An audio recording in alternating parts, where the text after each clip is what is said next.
하나님은 영이시니 예배하는 자가 신령과 진정으로 예배할지니라. 아멘. 모두 일어서서 찬송가 1장을 부르시면서 하나님께 예배하겠습니다. 찬송가 1장입니다.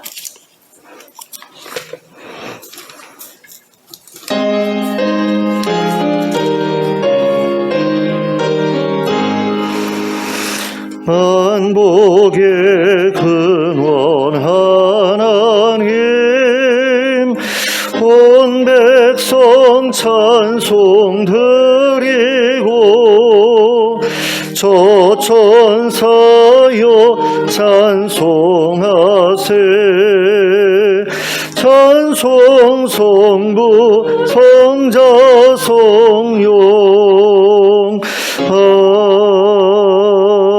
아멘. 함께 기도하겠습니다. 사랑과 은혜가 풍성하신 하나님 아버지, 오늘 저희에게 복된 주일을 허락하시고 이렇게 함께 모여 예배하게 하시니 감사합니다. 이 예배의 자리에 하나님께서 성령으로 임하여 주시기를 원합니다. 저희를 찾아와 주시기를 원합니다. 저희를 만나 주시기를 원합니다. 저희의 삶을 새롭게 해주시고 저희의 영을 새롭게 해주시옵소서. 하나님, 저희의 마음이 하나님을 갈망하오니 하나님께서 저희의 갈급한 심령에 놀라운 은혜로 채워주시고 하나님의 놀라운 사랑으로 채워주시옵소서. 예수 그리스도의 이름으로 기도하였습니다. 아멘.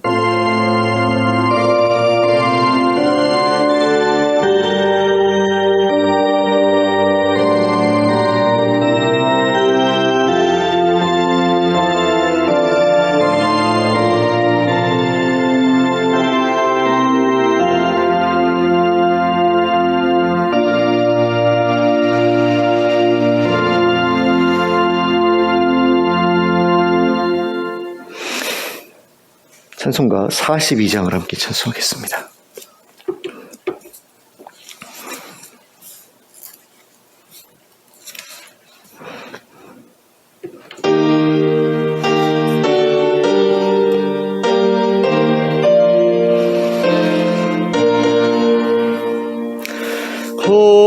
거룩한 주님께 예배를 드리세. 무릎을 꿇고서 영광 돌려 금 같은 순종과 향기로운 겸손을 주님께 바쳐서 경배하세. 주 앞에 삼가서 겸손히 행하면 주 너를 언제나 돌보시리. 말씀엔 위로와 기도의 응답을 내 갈 길 바르게 인도하리. 주 앞에 설 때에 두려워 말아라. 하나는 우리를 도우시리. 보배로운 진리와 온유한 사랑은 주님께라 바칠 귀한 예물. 떨면서 바치는 이 작은 예물도 주님은 귀하게 받으실. 어두운 밤 지나고 새 아침 맞으니 믿음과 소망을 주시리. 아멘. 네, 교동문 129번을 함께 교독하겠습니다.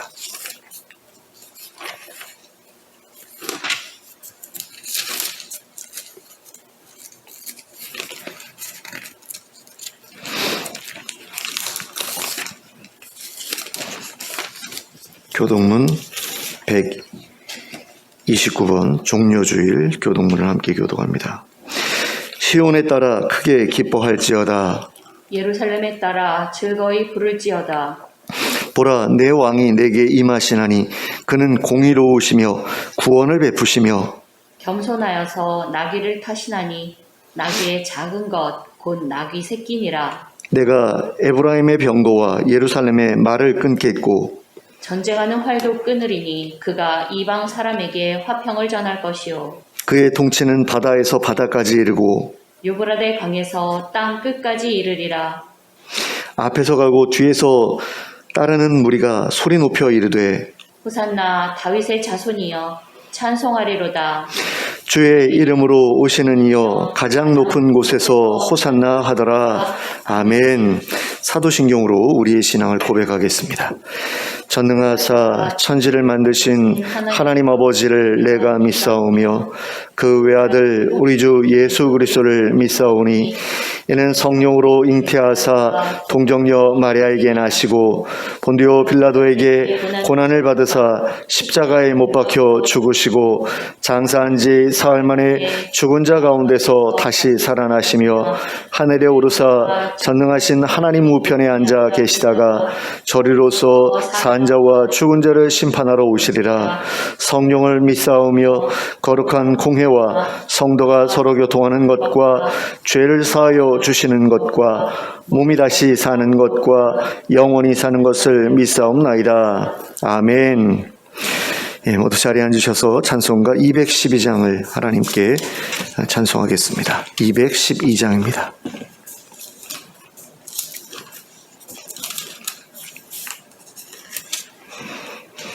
찬송가 212장입니다.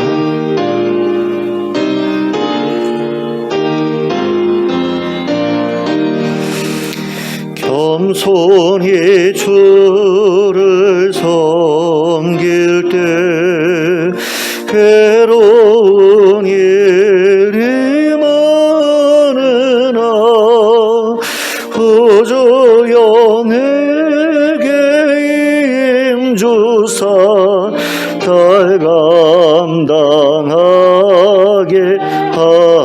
하소서. 인자한 말을 가지고 사람을 감화시키며 갈 길을 잃은 무리를 잘 인도하게 하소서. 구주의 귀한 인내를 깨달아 알게 하시고 굳건한 믿음 주셔서 늘 승리하소서.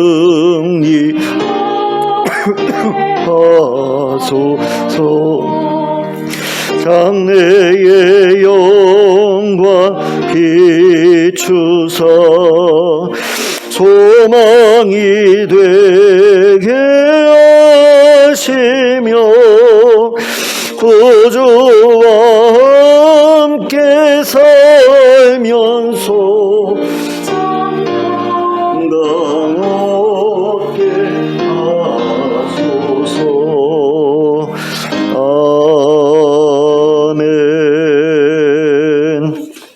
함께 기도하겠습니다.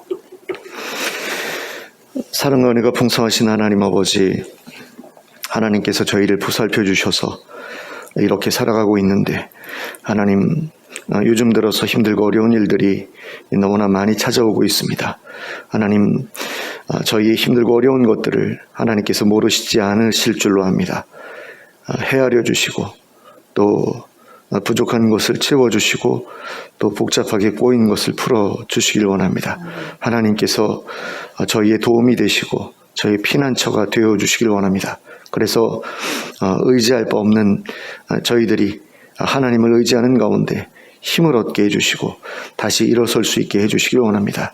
하나님께서 기뻐하시는 길을 계속해서 걸어갈 수 있는 힘을 주시길 원합니다.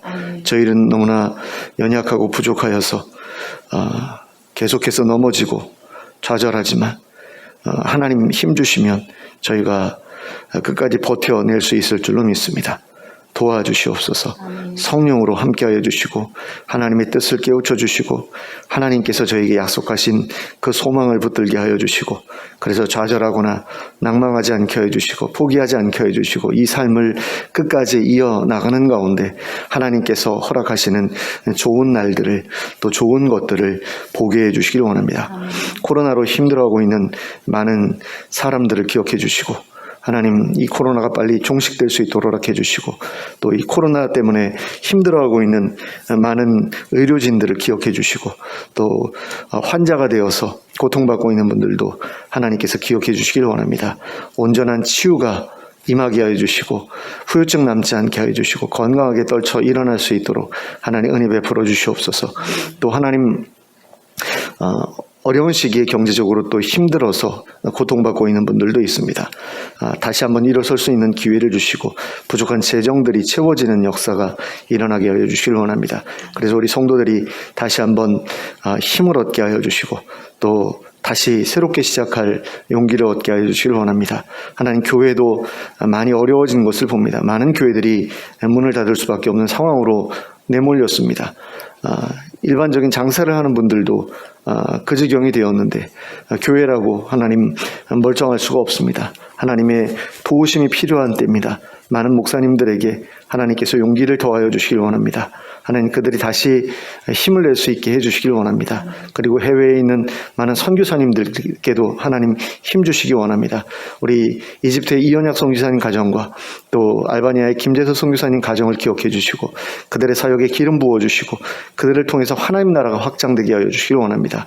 또 우리 교회도 동일하게 쓰여져서 하나님 나라를 확장해 나가는데 귀한 밑받침이 될 수 있도록 허락해 주시고 또 우리 교회 성도들 한 사람 한 사람이 하나님 나라 백성으로서 부끄러움 없는 그런 모습으로 설 수 있도록 잘 준비시켜 주시길 원합니다. 그 준비를 우리 모두가 한 가족이 되어서 함께 해나갈 수 있길 원하고 그 가운데에서 우리가 정말 하나님이 보시기에 좋아하실 만한 그런 아름다운 공동체를 이루어낼 수 있도록 그렇게 해주시옵소서. 작은 천국을 저희가 누릴 수 있도록 도와주시옵소서. 그래서 우리 교회를 통해서 하나님의 성품이 많은 이들에게 알려지게 하여 주시고 또 하나님 나라의 선함이 많은 이들에게 알려지는 역사 일어나게 하여 주시길 원합니다. 이 지역사회에 선한 영향력을 끼칠 수 있도록 하나님 은혜를 베풀어 주시옵소서. 또 하나님께서 저희에게 맡겨주신 사명이 무엇인지를 다시 한번 확인하게 하시고 생각하게 하시고 그것을 위해서 기도하게 하시고 다시 한번 발벗고 나설 수 있도록 이렇게 해주시고 그래서 우리 교회가 다시 한번 힘을 얻을 수 있도록 도와주시고 우리 교회가 교회다운 교회로서 하나님이나 사람들 앞에 부끄럽지 않게 세워져 갈 수 있게 해주시길 원합니다. 하나님 이 예배 가운데 하나님께서 저에게 말씀해 주시길 원하고 저희가 하나님의 말씀에 귀를 기울이는 가운데 그 뜻을 깨닫게 해주시길 원합니다. 그리고 하늘의 신령한 그런 은혜로 저희의 심령을 채워주셔서 저희가 큰 감동과 도전을 받고 돌아갈 수 있게 해주시길 원합니다. 그리고 이 시간에 저희가 드리는 찬양과 기도와 예물을 하나님 기쁘게 받아주시옵소서. 하나님 그리고 저희가 드린 예물이 하나님의 뜻 가운데 온전히 사용되게 하여 주시옵소서. 특별히 이번에 산불 이재민과 또 우크라이나 난민들을 돕기 위해서 많은 분들이 헌금을 해주셨는데 하나님 그것이 정말 아름답게 제대로 전달되어져서 그 힘들고 어려운 처지에 있는 분들에게 큰 용기가 될 수 있도록 은혜를 베풀어 주시고 저희가 이렇게 나누고 베푸는 일 가운데 하나님 인색하지 아니함으로 인하여서 하나님 정말 이 세상을 더욱더 아름답게 만들어가는 일에 기여할 수 있도록 일조할 수 있도록 도와주시고 그런 가운데에서 하나님의 백성들의 그 아름다운 모습을 많은 이들에게 보여줄 수 있도록 은혜 베풀어 열어 주시옵소서. 하나님 예외 시종을 하나님께 의탁드립니다. 하나님께서 친히 주관하여 주시옵소서. 예수 그리스도의 이름으로 기도하였습니다. 아멘. 주님.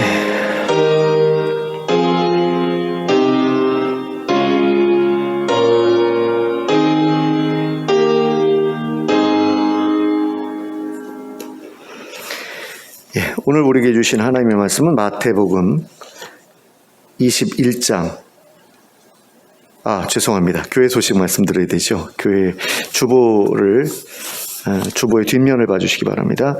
2주 동안 모은 산불 이재민 돕기 헌금과 우크라이나 돕기 헌금을 기아대책기구에 송금했습니다. 원래는 산불 이재민 돕기 헌금은 기아대책기구에 보내고 우크라이나 돕기 헌금은 이제 우크라이나 대사관에 보내려고 했는데 기아대책기구에서도 모금 활동을 하고 있더라고요. 그래서 저희가 아예 그쪽으로 다 몰아서 이제 보내주는 것으로 해서 송금했고요. 송금 내역은 필경대 위에 있는 결제 확인서를 통해서 확인하실 수 있습니다. 얼마를 어떻게 보내는지 확인하시면 되겠습니다. 산불 이재민 돕기 헌금은 이제 40만 원을 보냈고요. 우크라이나 돕기 헌금은 20만 원을 보냈습니다. 그래서 총 60만 원을 기아대책기구에 송금했습니다. 자, 이번 4월 한 달 동안 전교인 대신방이 있습니다. 모든 성도님들이 주님의 은혜와 공동체 하나됨을 사모하는 마음으로 대신방에 응해 주시기를 부탁드립니다. 이 신방이라고 해서 이제 꼭 집에 가서 예배드리고 해야 되는 게 아니고요. 외부에서 카페 같은 데서 같이 봐도 되고 같이 이제 식사하면서 교제하는 그런 시간을 가져도 되고 이거는 이제 교회에서 재정을 지원을 하기 때문에 여러분들 전혀 신경 쓰실 필요 없이 그렇게 신방 받으시면 되겠습니다. 자, 오늘은 종려 주일입니다. 그리고 오는 월요일부터 토요일까지는 고난 주간이고 다음 주일은 부활 주일입니다. 부활 주일에는 성찬식이 있을 예정입니다. 기도하는 마음으로 준비해 주시기를 부탁드립니다.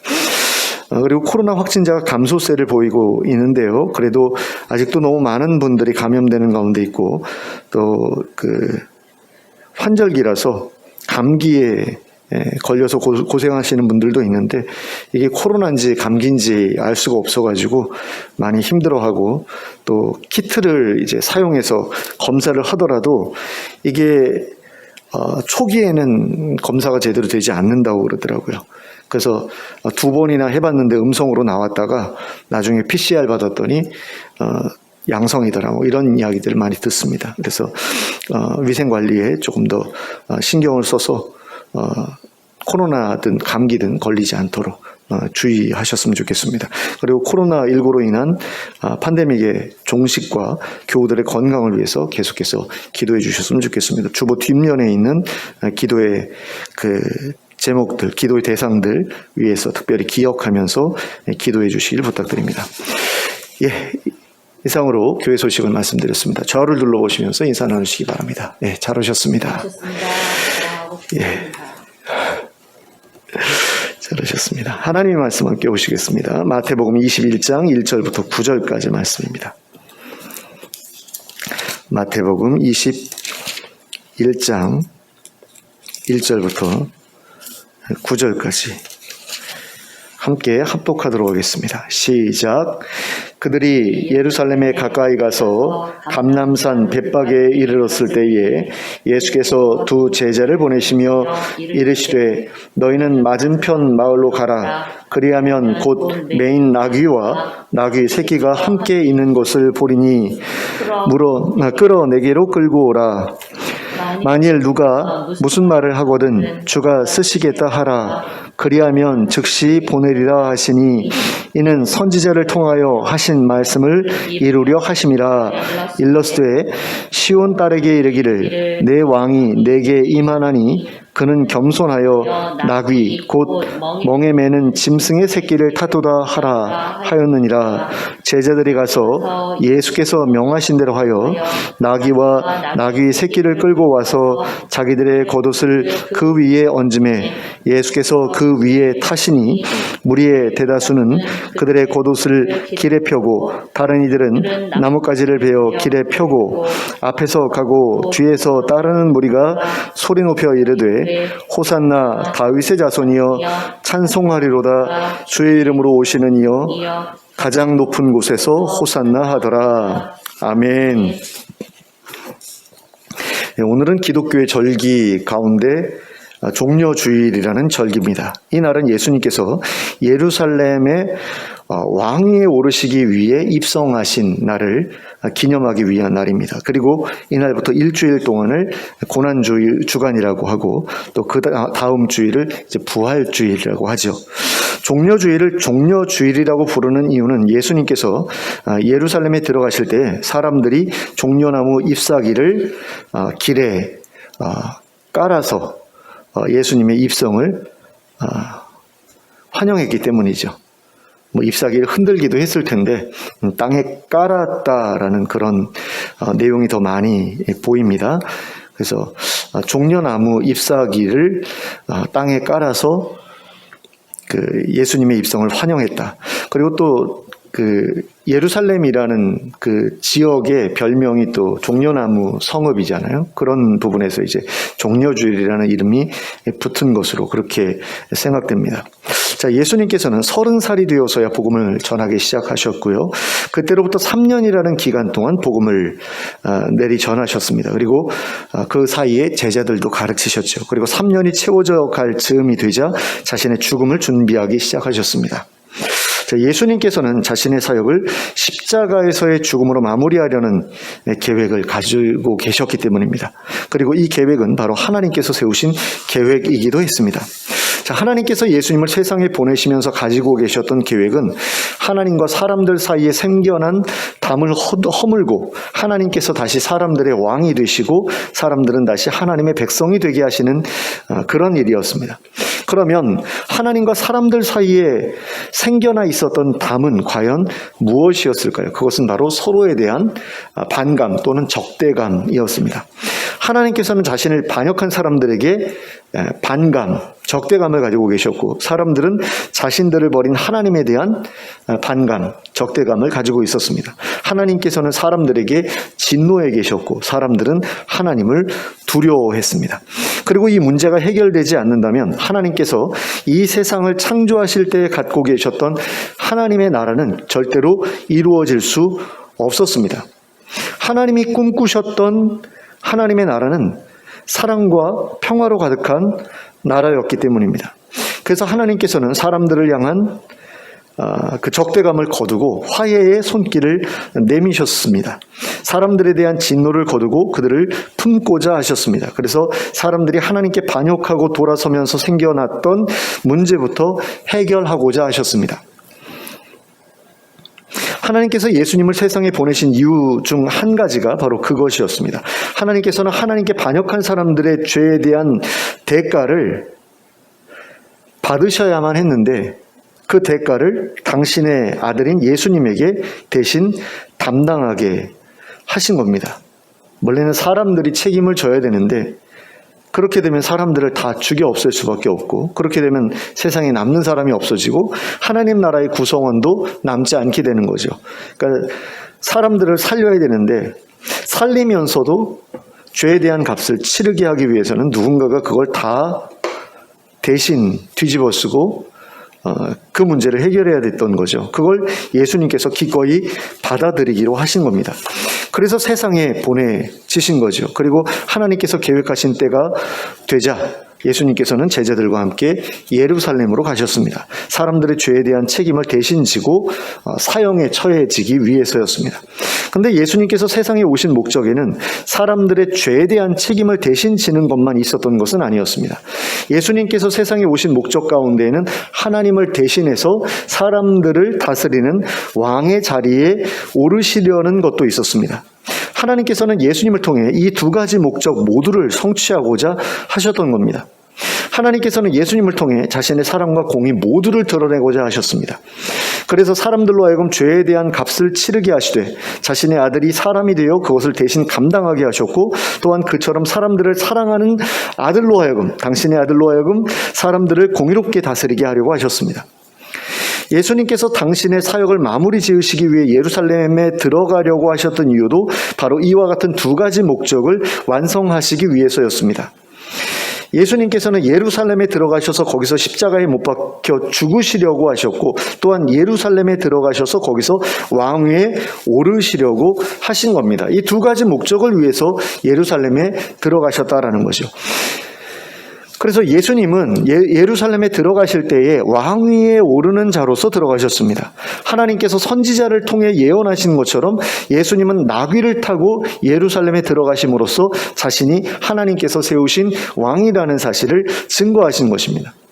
예수님께서는 이 일을 위해 감람산 근처에 도착하셨을 때 제자들을 보내서 나귀 새끼를 준비하게 하셨습니다. 그리고 제자들이 나귀 새끼를 데리러 갔을 때에는 이미 모든 준비가 되어 있었습니다. 어떤 사람들은 이 사건을 기적적인 것으로 해석합니다. 예수님께서 아무런 준비도 되어 있지 않은 상태에서 제자들을 보냈는데, 그 제자들이 예수님을 선지자로 생각하고 있었던 어떤 사람, 그리고 나귀 새끼를 소유하고 있었던 어떤 사람, 그 사람을 만나서 순조롭게 나귀 새끼를 가져올 수 있었다라는 거죠. 그러니까 예수님은 준비 안 하셨는데 하나님께서 준비하셨고, 하나님께서 예수님한테 그렇게 하라고, 제자들 보내라고 하셔가지고 제자들 보냈더니 준비가 되어 있었다. 이런 식으로 하나님께서 개입하신 그런 사건으로 해석하는 사람들이 많습니다. 저도 예전에는 그렇게 생각했고요. 그렇게 생각해야만 한다라고 생각을 했었어요. 하나님께서 개입하셨다라고 해석해야만 한다라고 생각을 했었습니다. 그런데 그게 아니었어요.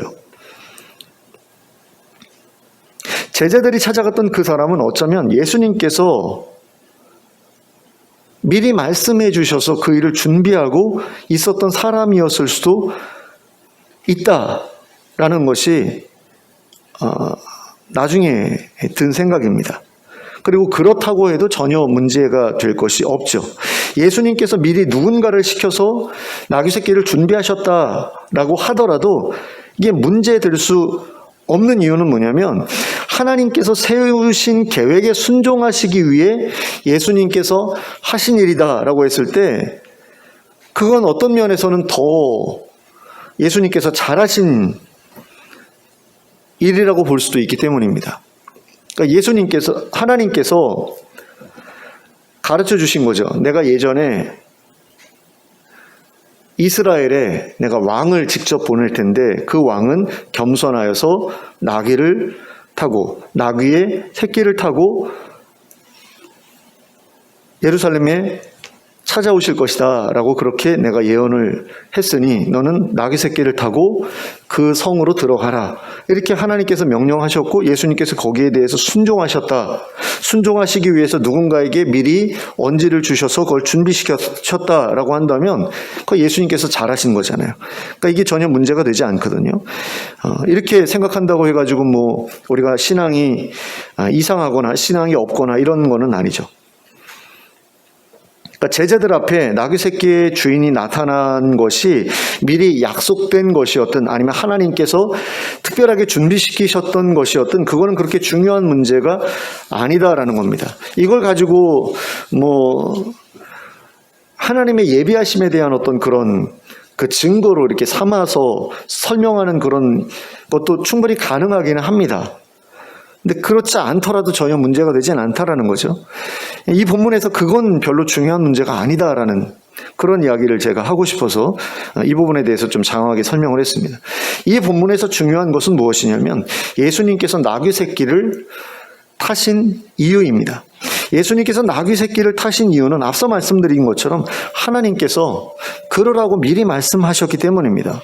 하나님께서 그렇게 될 거다라고 말씀하신 그것이 당사자였던 예수님께는 그렇게 해라 라는 말씀과 같은 말씀인 거죠.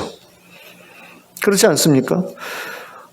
내가 너희에게 보낼 왕은 겸손하여서 나귀 새끼를 타고 그 성에 들어갈 거야 라고 그렇게 하나님께서 말씀하셨을 때 그것이 예수님 당사자에게는 아, 나귀 새끼를 타고 들어가라는 말씀이구나 이렇게 들을 수밖에 없는 거죠. 근데 본문 5절을 보시면 그 또 다른 이유가 있었기 때문이라는 사실을 알 수 있게 됩니다. 그것은 바로 겸손하셔서라는 거죠.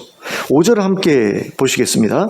시온 딸에게 이르기를 내 왕이 내게 임하나니 그는 겸손하여 낙이 곧 멍에 매는 짐승의 새끼를 탓도다 하라 하였느니라. 그러니까 예수님께서 나귀 새끼를 타신 이유는 하나님께서 나귀를 타라, 나귀 새끼를 타고 들어가라 라고 말씀하셨기 때문이기도 하지만 겸손하라 라고 말씀하셨기 때문이기도 하다라는 거죠. 넌 겸손한 왕이 되어라.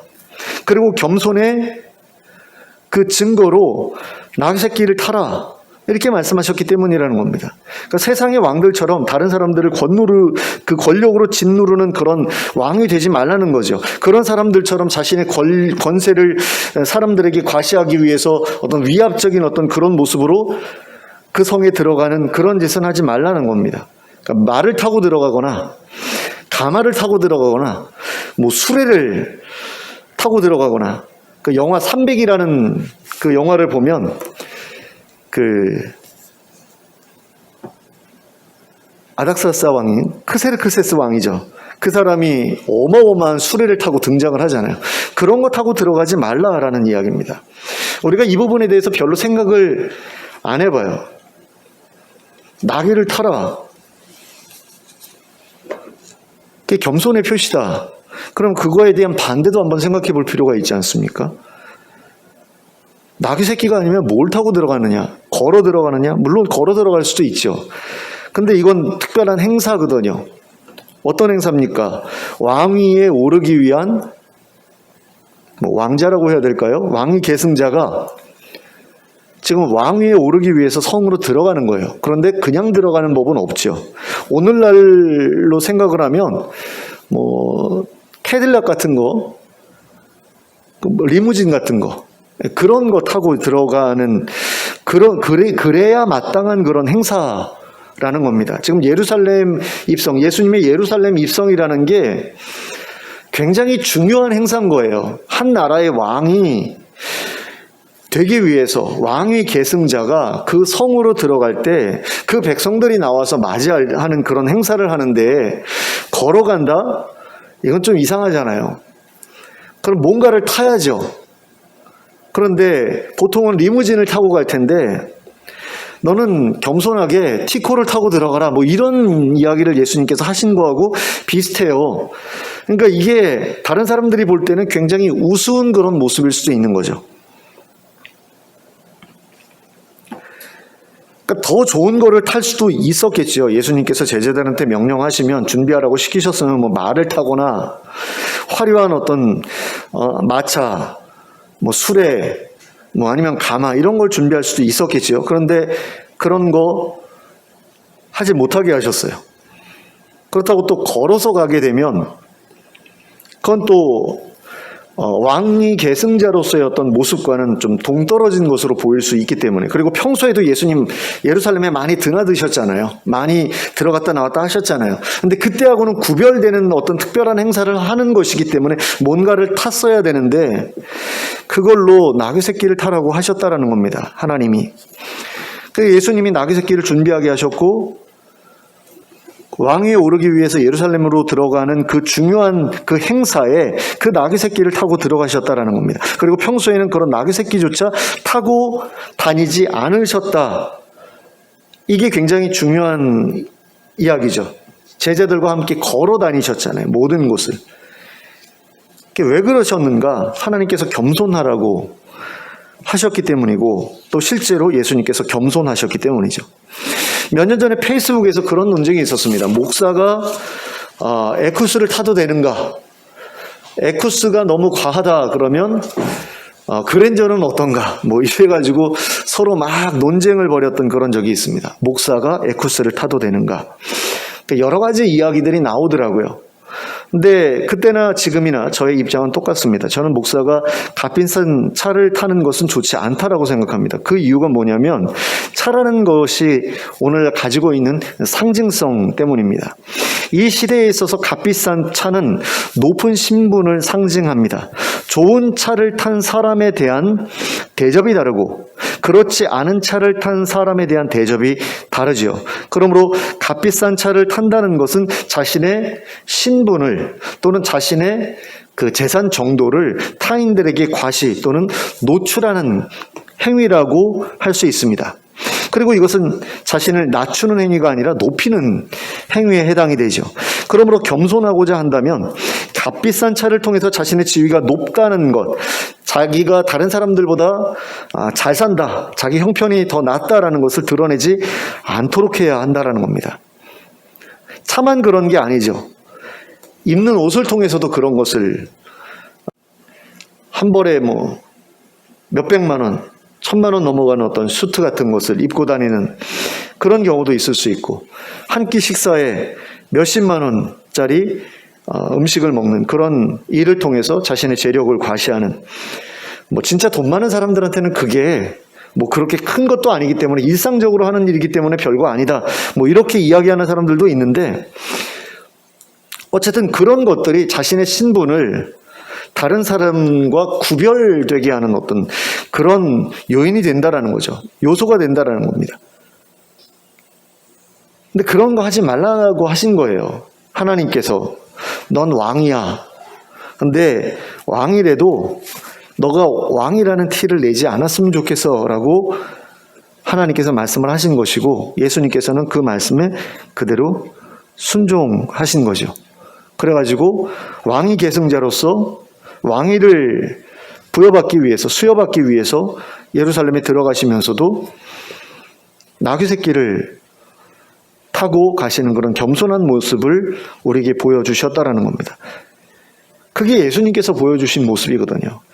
그리고 목사라면 당연히 예수님이 보여주신 모습을 따라가야 하지 않겠습니까? 대제사장이나 서기관들이 했을 법한 그런 일은 하면은 곤란하지 않겠어요? 예수님과 예루살렘의 종교 지도자들 사이에 있었던 가장 큰 차이점이 바로 그와 같은 겸손이었습니다. 예수님은 겸손하셨기 때문에 왕위에 오르는 중요한 행사에서도 나귀 새끼를 타셨지만, 대제사장들이나 서기관들이나 바리새인들은 그렇지 않았습니다. 그들은 사람들 앞에서 자신의 권세를 자랑하기를 좋아했습니다. 그리고 자신의 권위를 드러내기 위해 좋은 옷을 입었죠. 그리고 그 좋은 옷을 입기 위해서 가난한 사람들의 것을 빼앗기도 했습니다. 바리새인들 같은 경우에는 과부들의 재산을 가로채는 그런 일들이 많았는데요. 예수님 시대에는 남편이 죽고 자식도 없는 과부들 가운데 글을 읽을 줄 모르는 사람들이 많았기 때문에 그 남편이 남긴 유산을 바리새인들에게 부탁해서 관리하는 경우가 꽤 많았다고 합니다. 그러니까 지역사회의 유지이고 글을 읽을 줄 알고 그리고 신앙도 좋고, 그러니까 저 사람한테 내 재산 관리를 부탁을 하면, 그러니까 관리하는데 얼마 주겠다, 대가로 얼마를 주겠다 그러면서 이제 재산을 다 맡긴단 말이죠. 근데 그 유산의 주인인 과부가 글을 모르잖아요. 그러니까 바리새인들이 얼마든지 빼돌릴 수 있었던 거죠. 가로챌 수 있었던 겁니다. 그래 놓고서 이거밖에 남은 게 없다, 저번에 다 쓰지 않았느냐 이러면서 가로챘다라는 겁니다. 그래서 자기들에게 맡겨진 과부들의 재산을 야금야금 자기 것으로 만들어 나간 거죠. 명의를 바꿔 나간 거죠. 그래서 예수님께서는 그들을 향해서 이렇게 책망하십니다. 마가복음 12장 38절부터 40절까지 말씀이에요. 예수께서 가르치실 때에 이르시되 긴 옷을 입고 다니는 것과 시장에서 문안받는 것과 회당의 높은 자리와 잔치의 윗자리를 원하는 서기관들을 삼가라. 그들은 과부의 가산을 삼키며 외식으로 길게 기도하는 자니 그 받는 판결이 더욱 중하리라 하시니라. 자, 과부의 가산을 삼킨다. 과부의 유산, 과부에게 주어진 그 과부 남편의 유산을 가로채는 그런 일을 한다라는 거죠. 서기관들이 그렇게 했다라는 겁니다. 근데 목사들 중에도 이런 사람들이 있잖아요. 좋은 옷 입고 다니고 사람들에게 목사님 소리 듣는 거 굉장히 좋아하고, 또 어디 가면은 높은 데 이렇게 높은 좌석만 찾아다니고, 하는 어떤 그런 사람들이 교회에서 헌금을 막 강조를 하면서 교회 건축을 할 때 성전을 건축한다라고 하면서 이렇게 그 혼자 사는 권사님들한테 많은 그런 헌금을 내도록 그렇게 하는, 그래가지고 그분들의 삶을 힘들게 만들면서, 그러면서도 뭐 자식들이 잘 될 거다, 복을 받을 거다, 뭐 이런 식으로 가문이설로 그분들의 그 마음을 움직여서 그분들의 삶을 어렵게 하고 교회는 살찌우고 자기도 살찌우고 하는 그런 목사들이 있잖아요. 그런 사람들이 좋은 차도 타고 다니고 좋은 집에서도 살고 좋은 음식 먹으러 다니고 그러죠, 일반적으로. 바리새인 같은 그런 목사들도 있고요. 또 대제사장들은 어땠느냐? 성전들을 그 재물 장사꾼들에게 임대해주고 그 대가로 수수료를 받아 챙겼잖아요. 근데 그 수수료 부담이 컸는지 이 재물 장사꾼들이 재물값에 어마어마한 그런 그 바가지를 씌워가지고 폭리를 취했죠. 그래서 가난한 사람들은 제사를 드릴 만한 여력도 없을 정도로 재물값을 올려놨다라는 겁니다. 그래서 제사도 제대로 못 드리는, 그래서 자신의 죄를 자기가 알고 있는데 그 죄값을 치르려고 해도, 제사를 드리려고 해도 돈이 없어서 제사를 못 드리니까 세례 요한이 딱 그 요단강가에 나타나가지고 죄사함을 받는 세례를 받으라고 했을 때 사람들이 다 거기로 몰려가죠. 왜? 성전 가서는 죄사함을 못 받으니까, 재물을 살 돈이 없어서 제사를 못 드리고 속죄제를 드리지 못하면 죄사함도 없으니까 그거 말고 세례 받아서 죄 씻어라고 그러니까 사람들이 우하고 몰려든 거 아니겠어요? 근데 이렇게 재물값에 바가지를 씌워서 폭리를 취한 거에 대한 책임이 누구에게 있습니까? 대제사장들에게도 있고 재물장사꾼들에게도 있죠. 예수님께서 예루살렘에 입성하시자마자 재물장사꾼들을 내쫓으시잖아요. 그리고 뭐라고 이야기를 하시냐면 강도들이라고 말씀을 하세요. 자, 마태복음 21장 12절과 13절 말씀입니다. 오늘 읽은 본문 뒷부분에 나오는데요. 예수께서 성전에 들어가서 성전 안에서 매매하는 모든 사람들을 내쫓으시며 돈 바꾸는 사람들의 상과 비둘기 파는 사람들의 의자를 둘러엎으시고 그들에게 이르시되 기록된 바 내 집은 기도하는 집이라 일컬음을 받으리라 하였거늘 너희는 강도의 소굴을 만드는도다 하시니라. 자, 여기서 강도의 소굴이라고 그러는데 강도가 누굽니까? 재물장사꾼들도 강도죠. 근데 대제사장들도 강도 아닙니까? 그러니까 이렇게 종교 지도자라고 하는 사람들, 대제사장들이나 바리새인들이나 이런 사람들이 굉장히 교만했다라는 겁니다. 교만이라는 게 뭐라고 말씀을 드렸죠, 예전에? 교만이라는 것은 높아지기 위해서 애쓰는 모든 것을 교만이라고 그럽니다. 그러니까 남들과 자신을 비교해서 남들보다 좀 더 나아지려고 노력하는 것. 이거를 어떤 사람들은 뭐 부지런하다, 성실하다 이런 식으로 표현하기도 하는데, 내가 좋아서 열심히 하는 것, 그리고 내가 어떤 책임감을 갖고 있기 때문에 열심히 하는 것과 이것을 해서 내가 높아지겠다라는 어떤 그런 마음가짐을 가지고서 열심히 하는 것은 다릅니다. 남들보다 더 많이 가져야지라는 그런 마음을 가지고 돈을 열심히 버는 것과 이 돈을 벌어서 내가 더 많은 사람들을 도와야지라는 것과 뭐 이 돈을 벌어서 내 가족들을 굶기지 말아야지라는 어떤 그런 부분들, 이런 것들은 다 다른 거죠. 동기 면에서 다른데 그 동기가 높아지는 데 있다라고 한다면 그 모든 행위들도 교만이라고 할 수 있다라는 겁니다. 그런데 그 행위에 이 바리새인들과 대제사장들이 굉장히 열심을 냈다라는 거죠. 그래서 누구보다 높아지기를 원했고요. 높임받기를 원했고요. 높은 자로서 권세를 과시하고 그 권세를 휘두르면서 살아가기를 바랬다라는 겁니다. 이 종교 지도자들이. 그래서 그 종교 지도자들은 낮은 자들을 무시했고 또 낮은 자들의 것을 빼앗아서 자신을 높이는 일에 사용했다라는 겁니다. 그 당시에 대제사장들과 바리새인들이 했던 짓이 바로 그런 짓이었다라는 거죠. 하지만 예수님께서는 하나님의 명령대로 겸손하셨고요. 또 겸손하셨습니다. 그리고 그 겸손은 마침내 자기의 백성들을 위해 자기의 목숨을 내어주는 죽음으로까지 이어졌습니다. 예수님은 자신의 목숨이 다른 사람들의 목숨보다 더 가치 있다 이렇게 생각하지 않으셨습니다. 그렇게 생각하는 사람은요, 남을 위해서 자기 목숨 내어놓을 수가 없습니다.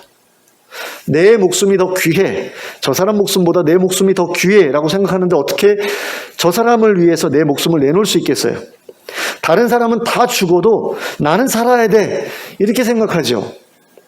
예전에 그런 이야기를 들은 적이 있습니다. 어떤 중소기업 그 사장이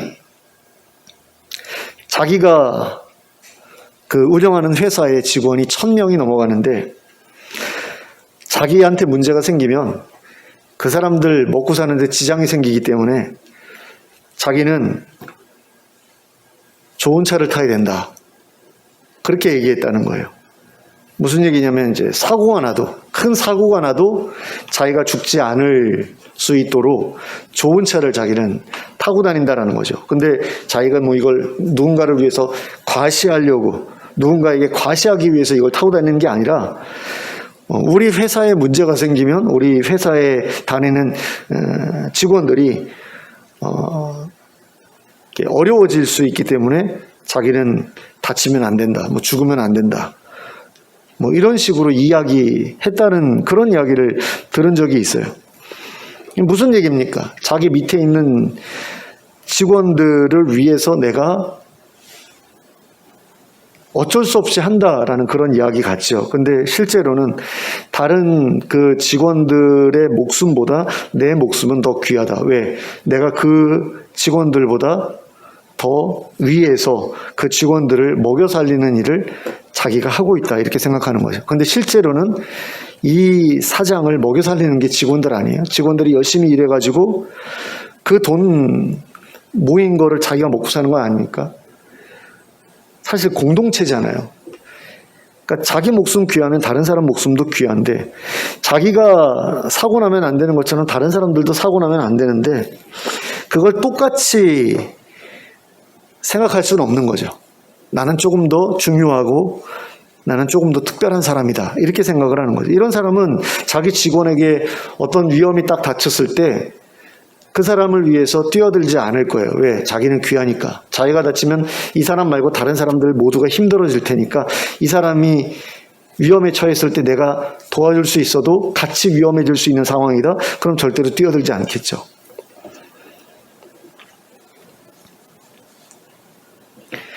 예수님은 자신의 목숨이 다른 사람들의 목숨보다 더 대단하다라고 생각하지 않으셨다. 이걸 우리가 좀 마음에 새길 필요가 있습니다. 그러니까 다른 사람은 다 죽어도 나는 살아야 된다. 이런 생각 안 하셨다라는 겁니다. 오히려 다른 사람들을 살리기 위해서 내 목숨을 기꺼이 내어놓을 수 있다. 이렇게 생각을 하셨고 그 일보다 귀한 일은 없다. 이렇게 생각을 하셨던 거죠.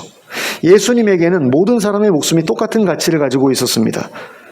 그런데 자기 한 사람의 목숨을 버림으로써 수많은 사람들의 목숨을 살릴 수 있다. 이렇게 되었을 때 이 일을 거절할 수가 없으셨던 거죠. 그래서 예수님은 하나님께 제가 그 일을 맡겠습니다라고 말씀을 하신 겁니다.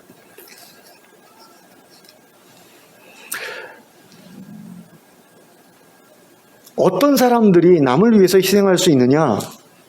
내 목숨이나 그 사람들이나 목숨의 가치가 똑같다라고 생각하는 사람들이 남을 위해서 희생할 수 있는 거죠. 근데 그 목숨의 가치가 똑같은데 나 한 사람이 죽을 때 수십 명이 산다, 수백 명이 산다. 그렇다면 죽을 수가 있는 거예요. 근데 내 목숨이 다른 사람들 목숨보다 조금이라도 더 가치가 있다라고 생각하는 사람들은 그 일을 할 수 없습니다. 그런 사람들은 하나님 나라에 들어갈 수 없는 사람들인 거예요. 근데 기독교인이라는 타이틀을 가지고 있으면서도 그런 마음을 가지고 살아가는 사람들이 많다라는 거죠. 그 사람들은 하나님 나라 못 들어갑니다. 그렇게 교만한 사람들이 어떻게 하나님 나라 들어갈 수 있겠어요? 뭐 우리나라에서도 뭐 영화로 비슷한 내용이 만들어졌다라고 그러는데 그 체르노빌에서 그 원자력 발전소에서 그 문제가 생겼을 때 어마어마한 사람들이 들어가서 죽었다고 그러더라고요. 어마어마한 사람들이 들어가서 죽어가면서 그게 더 이상 더 큰 문제가 벌어지지 않도록 막기 위해서 자기 자신을 희생했는데, 거기 들어가는 사람들이 자기가 들어가면 죽을 줄 알고 들어갔다고 그래요. 근데 내가 죽을 줄 아는데 어떻게 들어갈 수 있을까? 어떻게 들어갈 수 있을까요?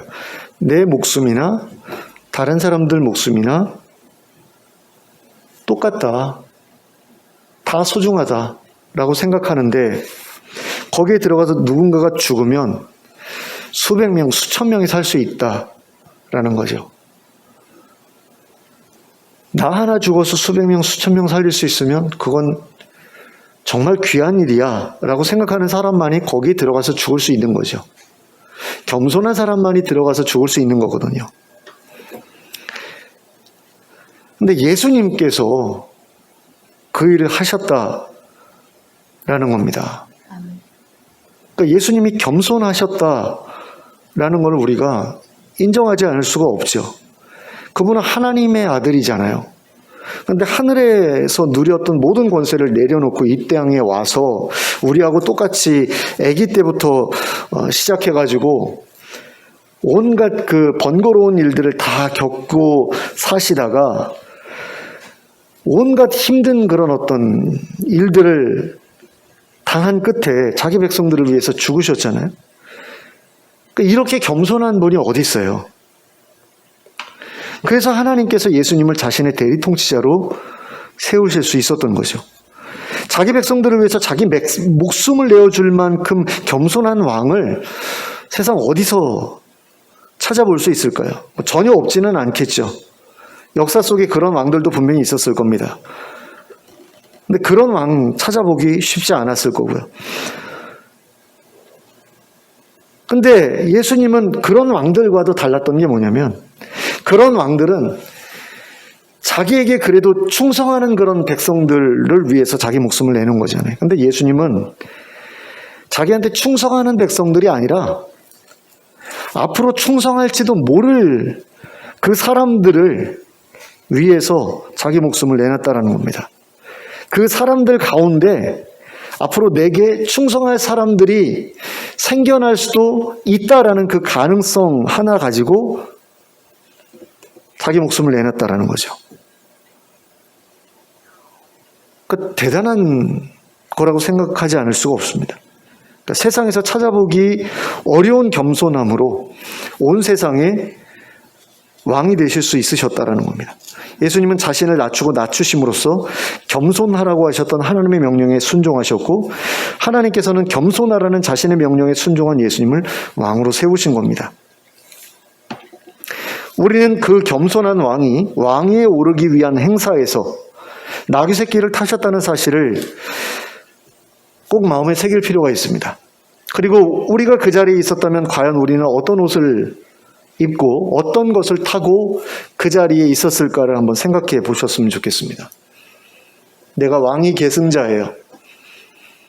내가 저 성에 들어가면 왕위에 오르게 돼요. 나를 왕으로 세우기 위해서 나를 떠받드는 수많은 사람들이 내 주변에 있어요. 내가 리무진 가져와라 그러면 리무진 가져올 사람들이 주변에 많아요.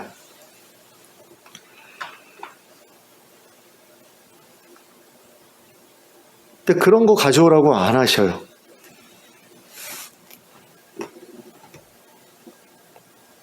티코 가져와라. 말이 안 되는 이야기죠. 포니 가져와라. 말이 안 되는 이야기죠. 근데 하나님이 그렇게 하라고 시키셨대요. 뭐 그럼 순종해야지 뭐 별 수 있어요? 근데 억지로 순종하신 게 아니라는 거죠. 평소에는 걸어 다니셨거든요. 평소에도 뭐 자가용 타고 다니신 거 아니고 나귀 타고 다니신 거 아니고 말 타고 다니신 거 아니고요. 평소엔 걸어 다니셨어요. 그러다가 특별한 행사라서 뭐라도 타고 들어가야 되는데 가장 싼 걸로 타고 들어가라 그러신 거죠. 하나님이. 가장 싼 거 타고 들어가.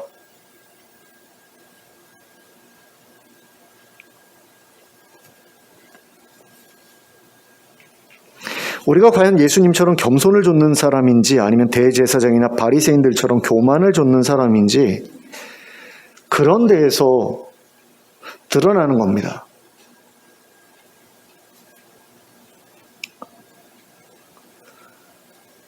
내가 뭘 추구하는 사람인지, 어디에 가치를 두고 있는 사람인지, 남들과 나를 어떤 시선으로 보고 있는지 계속해서 비교하면서 내가 저 사람보다는 낫지, 저 사람보다는 내가 나아야지, 이런 생각을 하면서 살아가고 있다면 우리는 예수님의 뒤를 따르는 사람이라고 할 수가 없습니다. 그래서 우리가 예수를 안 믿다가 예수를 믿기 시작하면서 포기해야 될 것들이 굉장히 많습니다. 버려야 될 것도 많고요. 특별히 욕심, 남보다 높아지려는, 남보다 많이 가지려는, 남보다 많이 누리려는 그런 욕심들을 버려야 됩니다. 그러기 위해서 내가 지금 걷고 있는 이 길이 교만한 사람의 길인가, 겸손한 사람의 길인가를 한번 생각해 보시길 바랍니다. 그리고 겸손한 사람으로 돌이키시길 바랍니다. 그것이 우리로 하여금 예수님이 걸어가신 그 뒤를 따르게 만들어 줄 것입니다. 그리고 그분과 더불어 섬기는 자로 살아가게 해줄 것입니다. 그것을 부끄러워하지 않으셨으면 좋겠어요. 왕이 계승하는 자리에서, 왕이 계승자로서 왕이 계승 행사에 가면서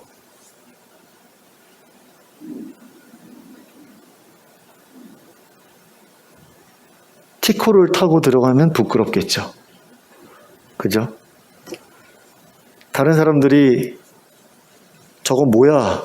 라고 그렇게 생각할 수도 있을 거고요.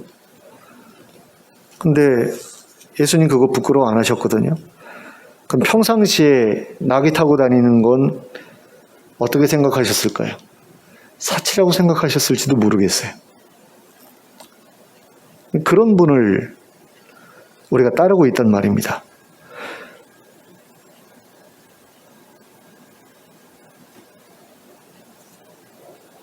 근데 목사들이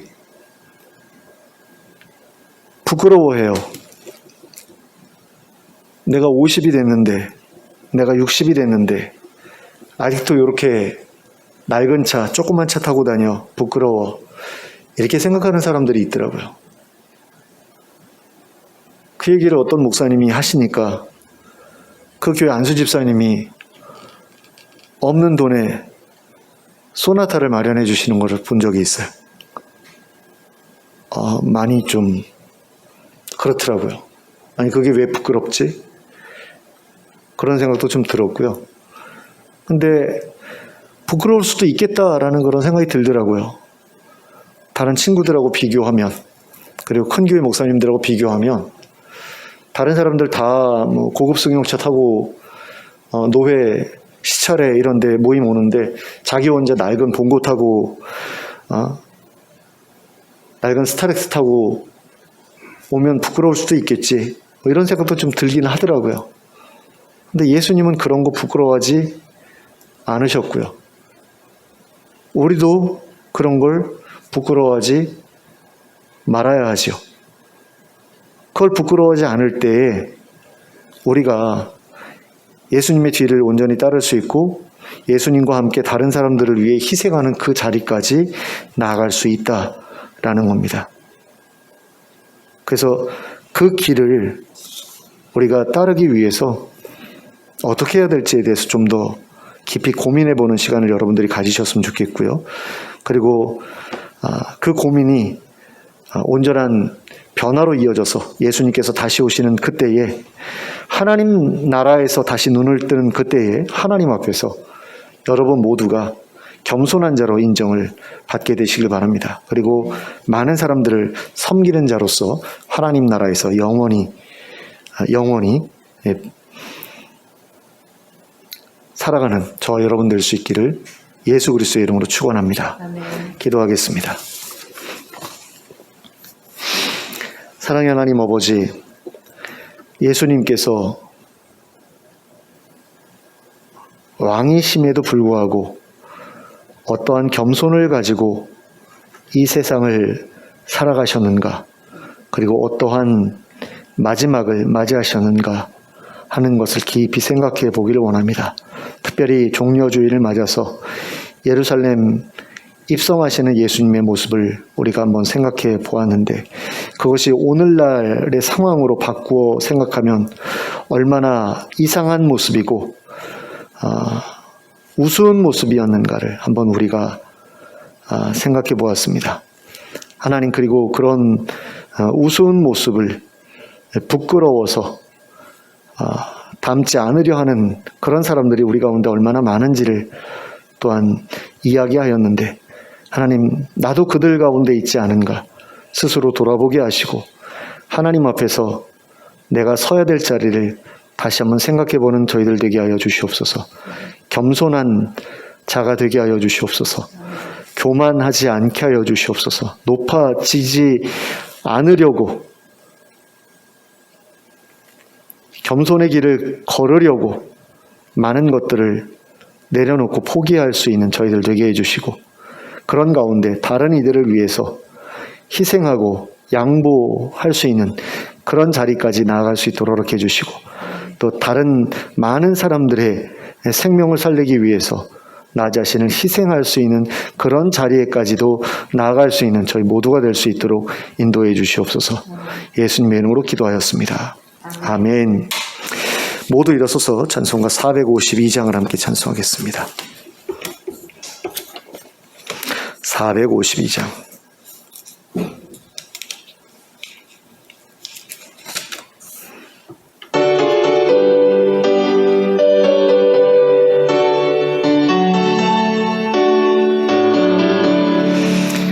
내 모든 소원 기도의 제목 예수님 닮기 원함이라. 예수님 영상 나 입기 위해 세상에 보았기 전에 예수님 닮기 내가 원하네. 날 구원하신 예수님을 내 마음속에 지금 고도사 주님의 영상 인치소서. 무한한 사랑 풍성한 긍휼 슬픈 자 위로하시는 주. 길 잃은 죄인 부른 예수 그 영상 담게 없소서. 예수님 닮기 내가 원하네.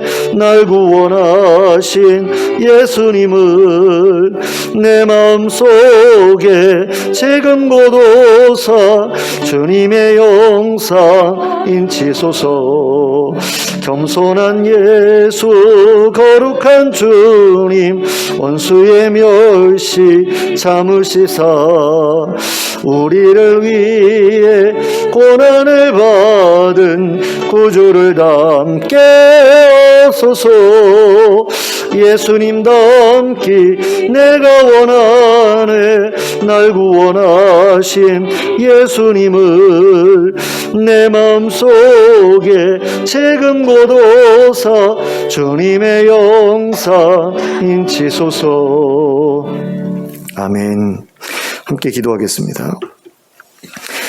이제는 우리 주 예수 그리스도의 은혜와 하나님 아버지의 극진하신 사랑과 성령님의 감동감화 교통하심이 겸손하여서 나귀를 타고 왕위에 오르기 위해 예루살렘에 들어가셨던 예수님의 모습을 본받아 겸손한 자로 살아가기로 결단하고 들어가는 주의 백성들 머리 위에 지금부터 영원토록 함께 하실지어다.